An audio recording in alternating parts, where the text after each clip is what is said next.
Elhamdülillahi vahde ve salatu ve selamu ala men la nebiyye ba'de. Amma ba'd. Cenab-ı Allah subhanahu ve teala ve tekaddes ki hamdü sana. Peygamberimiz Muhammed Mustafa sallallahu aleyhi ve sellemge duayı salam yollap boğanlıkin məqsədki kelsek. Bugün sözlemekçi boğanımız Nefahat Ramadaniye, yani Ramazan huşbuyu hitleri dersimizin 6. dersi boğan Menhecit Tedebbür Hedefiyetul Kelime degan mavzuga keldik. Endi tedebbür uslubi ve Kur'an-ı Kerim'deki sözlerinin nişanı degan bir mavzuga keldik. Endi bu Kur'an-ı Kerim'deki sözlerinin nişanı degan nima? Endi biz ilgili dersde sözlep ötkendek bugün şu misal şu nuskada düşündürüp ötümüz. Kainat nizamı bilen Kur'an'ın nizamının arasında bir ortaklık var. Bu ortaklık olsa yani nişanlık ortaklığı. Yani bu kainat en küçük zerrecilerden başlap, en çoğun planetlarıca, yani kevkep, yani yıldızındaki en çoğun planetlarıca her şeyinin muayyen, malum bir vazifesi buludu, muayyen, malum bir nişanı buludu. Allah Teala en küçük zerrecilerden tatıp en çoğun planetlarıca boğan kainatlarını malum bir vazife üçün, malum bir nişan üçün yaratkan.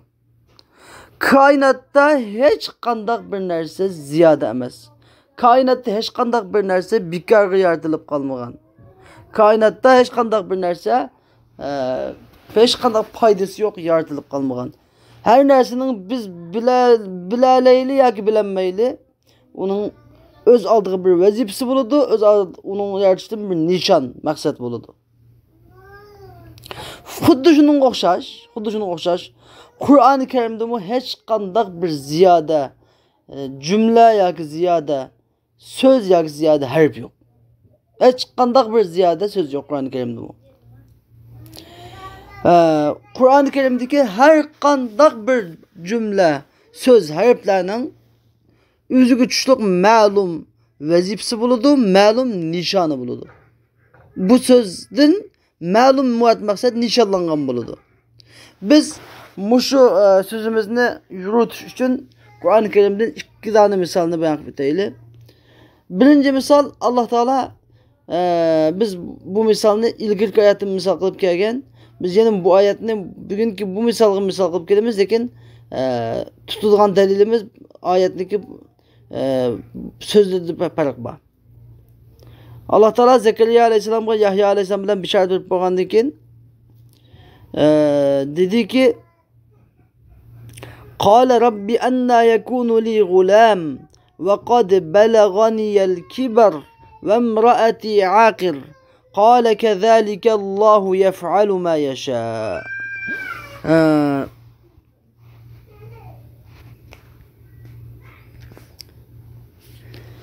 Yani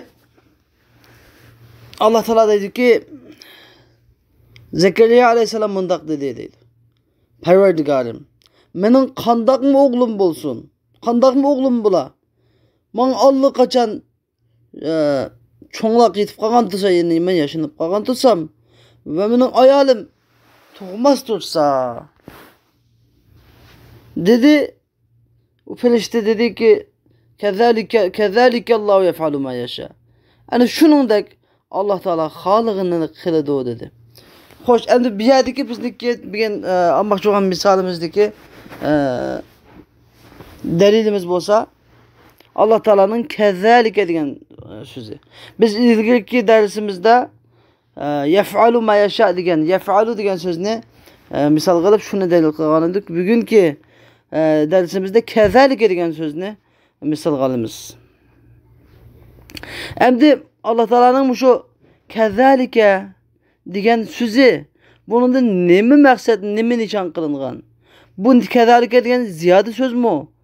Bu kezalike degan so'zning ma'nosi ko'ngilni boshlaydigan yerlari qanday yerga ko'ngilni boshlaydi? Biz shuni tushuntirib o'tamiz. Endi masalan Alloh taolo kezalike Alloh yef'alu ma yasha degan, ya'ni xuddi shuningdek Alloh taolo xolig'ini qiladi demasdan balki innalloh yef'alu ma yasha degan bo'lsa, shubhasizki Alloh taolo xolig'ini qiladi degan bo'lsa-mu yoki Allohu yef'alu ma yasha, Alloh taolo xolig'ini qiladi degan bo'lsa-mu, ishqi shu jumlani qaysi birini aytgan bo'lsa, ya'ni Alloh taoloning xolig'ini qiladi degan bu ma'noni bizga bildiraylikdi-ku. Nima uchun kezalike dedi? Ana shuningdek deb kezalike degan gapni ishlatib qo'ydi. Buningdagi nishon nima? Bu nimani bildirdi bu desa, bu buni biz kezalikani ilvatsak bu yana o'xshash ma'no chiqaverdi ekan-ku. Biz kezalikani ilvatib Allohu yef'alu ma yasha desakmi, Alloh taolo xolig'ini qiladi desakmi, yana o'xshash ma'noni bildiradi ekan-ku. Bu kezalik ziyoda o'xshamamdi desa biz deymizki, uni yo'q, bu hargizmi ziyoda emas. Bu kezalikaning ma'lum bir vazifasi bor deydigan, ma'lum bir nishoni bor bu yerda, ma'lum bir murod maqsadni nishonlab qo'yilgan bu yerda. Bu nishonni bo'lsa, qoz nishon desa, bu yerdagi kezalika degan so'z, ya'ni ana shuningdek Alloh taolo xolig'ini qiladi degan so'z kezalika, bu yerdagi Alloh taolaning odati, Alloh taoloniki davomli shunday qiladigan bir Alloh taoloniki odatiga davomli shunday qiladigan Alloh taolaning bir odatini ko'rsatdi bu yerdagi kezalik.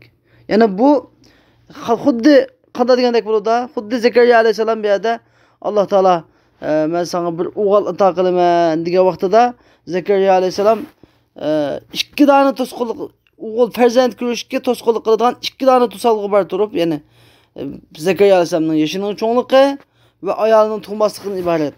Ikki dona to'salg'i tutsa Alloh taoloning o'g'il ato qilishiga bir ajoyib ish bu, bir g'alati ish bu.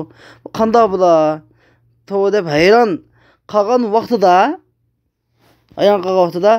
Alloh taolo xuddi Zakariya alayhisalom bunda degandek bo'ldi. Bu bir kezalika degan so'zlar.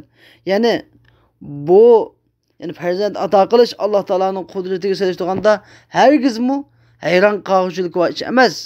Balki bu Alloh taoloning odati bu.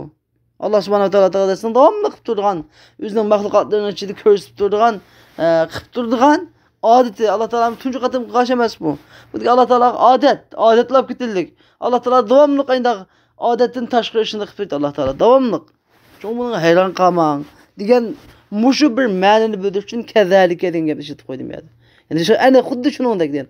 Shuningdek, ya'ni degan gap buni ilgari Alloh taolo shunda chiq qilgan, xuddi shu ilgari qilganidek siz yana sizga farzand ato qilish qilaverdi Alloh taolo. Bu hayron qolishlik va ish emas degan bir hukmni bildirmoqchi. Endi yana mushu ma'noda yana bir oyatda Sura Anbiya'niki 87-88 oyatlarda Alloh taolo mesela وَذَنُّونِ إِذْ ذَهَبَ مُغَاضِبًا فَظَنَّ أَنْ لَنْ نَقْدِرَ عَلَيْهِ فَنَادَى فِي الظُّلُمَاتِ أَنْ لَا إِلَهَ إِلَّا أَنْتَ سُبْحَانَكَ إِنِّي كُنْتُ مِنَ الظَّالِمِينَ فَاسْتَجَبْنَا لَهُ وَنَجَّيْنَاهُ مِنَ الْغَمِّ وَكَذَلِكَ نُنْجِي الْمُؤْمِنِينَ degan oyatda. Yani وَذَنُّونِ degan gap biliqning qarnida yotgan, biliqning egasi degan biliqning qarnida yotgan, ya'ni haliqi kitning qarnida yotgan Yunus alayhisalom o'z vaqtida qattiq g'azablangan holatda qavmidan ketdi. Qavmidan ketib bizning uning qudratimiz yetmaydi-ku deb gumon qildi. Shuning bilan deməyədi bir neçə mahzubatlar var, yəni taşlanğan oyatniki. Shuning bilan bu Yunus alayhisalom kemiga chiqib, kemida chak tashlanish orqali chak Yunus alayhisalomga chiqib qolib, Yunus alayhisalom dengizga tashlandi. Yunus alayhisalomni dengizga bir kit nima qildi? Yutib etdi. Dam tartib yutib etdi. Mana shu vaqtida de, fanada dam tartib yutib bo'lgandan killa degan fanada. Killa Yunus alayhisalom fi zulumat degan bir necha qorong'uliklarda turib, ya'ni dengizning qorong'uligi, biliqning qornidagi qorong'ulik dan iborat bir necha qorong'ulikning ichida turib, shundoq nido qildiki, La ilahe illa ent subhaneke inni kuntu minez zalimin. Senden başka hiçbir ilah yok. Sen barlık eybi noksandan paksen. Men hakikaten üzümge zulüm kılışlardan buldum. Men üzümge üzüm kıldım. Dep şundaq dep dua kılıvedi. Ne da kılıvedi? Festecebna lehu degen. Arkadılar. Şunda dua kılışı kıla demek. Festecebna lehu degen. Onun duasını icabet kıldık. Ve onu gemden kutkazdık. Ve kezalike nuncul mu'minin. Şunu da xuddi şunundak mu'minlarni kutkazımız. Bir şeydeki mi kezalike degen şu bir söz. Minime de kuyulgan. Allah Teala'nınki adeti.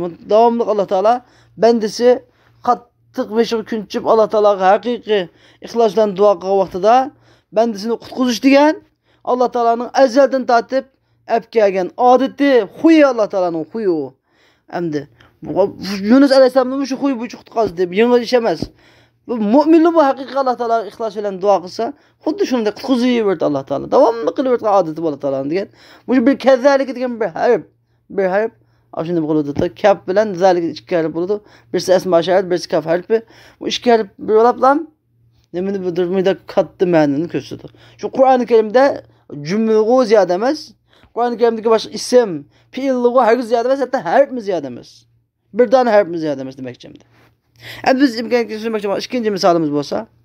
Kur'an-ı Kerim'de 20 tahminen 20'ye 20 etrafında İsa Aleyhisselam'daki ismi tılgalanan yerde devamlı Allah Teala İsa Aleyhisselam'ı İsa bin Meryem'nin oğlu İsa dep tılgalı devamlı. Meryem'nin oğlu İsa dep tılgalı.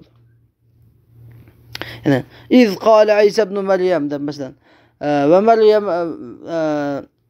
aşu devamlı kaçan İsa Aleyhisselam tılgalansa asaslık degedek Meryem Aleyhisselam'ın oğlu diyen gepni birlikte tılgalı. Yani bunundaki nişan neme degende bunundaki murat, mudda, maksat nişan bolsa yani İsa Aleyhisselam'daki insanlığını tekleş. İsa ibn Meryem degenden İsa Aleyhisselam'ın insanlığını tekleş çünkü insan degen bu anısı var degen gepten bunun anısı varken tuğulup diken adamın balası iken bu adamın tuğulup ki adamın balası iken degen gep tekleş olsa yeni bir bolsa İsa Aleyhisselam'ın ilah dep dava kılganlığı reddiye bir iş. Yani ilah degen insanın tuğulmaydı. İlah degen bir kimin nispet verilmeydi. Şu Allah Teala'nın sorup gelgende Allah Teala kulillah'dan yeni bir ayet kul huvallahu ehad'dan yani. Yegane bir Allah dep. Andın. Onun Allah'sı, bunun birisi, bunun anlamısı hep bir nispet vermeydi Allah Teala. Allah Teala yegane yalğuz. Yani el hayyul kayyum. Kayyum degen öz zatını vacip. Hiç kimi gülenmeydigan. Hiç kimi muhtaç emez. Hiç kimiga nispet verilmeydigan zat. Fakat üzgü gana nispet verildigan. Üzgü gana üzü bilen Allah'ım turtgan. Hiç kimi muhtaç olmaydigan, hemme bu zatı muhtaç boladigan zat degen mundaq ulug' zat ilah bo'lishga loyiq. İsa ibn Meryem degen ismdillam bu Meryem Aleyhisselam'niki oğlu ekan. Oğlu ekan bu ilah degen tug'ilmaydi, tug'maydi, bola topmaydi, tug'maydi. Azali yani men ta evvelden tatip ta ahirga chiqadi. İnsandan tug'ilgan adam degen bu ilah bo'lmaydi. Uni ilah bo'lanmaydi, süptimi to'shmaydi degan gapni shu İsa ibn Meryem degen bo'lmasa İsa Aleyhisselam deb kelsa Allah Teala hech qaysi payg'ambarni ya Musa ibn İmran demey, ya Muhammed ibn Abdullah deb tilga olmay, ya İbrahim ibn Azer demey, nimish İsa ibn Meryem deydi desa. Çünkü İsa Aleyhisselam'ın Nasaralar ilah deb dava qilib turib oldi. Shuni reddiya bildirish uchun murat yani hedef, nişan bo'lsa İsa ibn Meryem deb dadasıniki anasının ismini bile nispet bir ketip kurup çakırışının nişanı murat muddaası bolsun demiken bununki nişan bunun nişan maksat yani İsa Aleyhisselam'ın insanlığını tekitleş ve İsa Aleyhisselam'ın ilah deb dava kılganlığı reddiye beriş den ibaret. Bugünkü dersimiz bir şeyde ahırlaştı ve ahir davana elhamdülillahi rabbil alemin.